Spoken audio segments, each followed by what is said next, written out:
Saya pernah jelaskan di majelis kita ini, boleh nggak kalau saya sholat malam dengan tujuan supaya doa saya diijabah? Emang itu tujuannya. Boleh nggak saya sedekah supaya misalnya saya selamat dari murkahnya Allah Subhanahu Wa Taala? Memang begitu hadisnya. Boleh nggak saya sedekah supaya rezeki saya makin melimpah? Memang begitu tujuannya. Maka kalau kita mengejar target dan janji yang Allah sampaikan, maka itu puncak daripada pelaksanaan ibadah tersebut.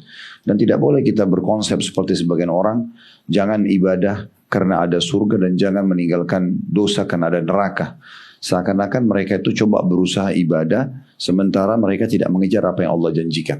Sementara Allah Subhanahu Wa Taala menyuruh kita mengejar surga. Sebagaimana Allah jelaskan dalam surah Al-Imran ayat 133, surah nomor 3, wasari'u ila magfiratin min rabbikum wa jannatin arduha as-samawati wal ardu iddat lil muttaqin. Berlumba-lumbalah kalian kepada pengampunan Tuhan kalian dan kejarlah surga yang luasnya seluas langit dan bumi, dijanjikan untuk orang-orang yang bertakwa. Di ayat ini jelas sekali Allah menyuruh kita mengejar surga. Jadi memang orang mengejar surga untuk ibadah, mengejar apa yang Allah janjikan. Dan kalau kita selalu kaitkan dengan mengejar itu, maka berarti sempurna ibadah itu. Dan tidak sempurna kalau orang justru tidak mengejar apa yang Allah janjikan. Seakan-akan dia tidak yakin dengan apa yang Allah janjikan dalam ibadah tersebut. Boleh nggak saya haji supaya dosa saya dibersihkan seperti baru dilahirkan oleh ibu saya? Nah, memang itu tujuannya. Memang itu targetnya. Kalau kita mengejar target, maka kita akan maksimal dalam mengerjakan ibadah tersebut. Sebagaimana juga kita meninggalkan dosa karena kita takut dengan neraka.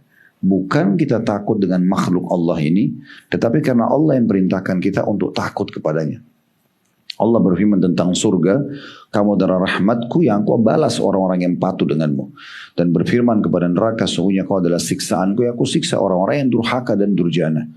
Berarti memang kita tujuannya ingin masuk surga dan selamat dari api neraka. Kalau seandainya tidak ada neraka sebagai ancaman, mungkin orang tidak peduli dengan pelanggaran-pelanggaran. Sebagaimana kalau di alam manusia ada penjara misalnya, ya, ada hukuman-hukuman fisik, maka itu membuat orang jadi jerah, gitu ya. Nah seperti itu kurang lebih gambarnya.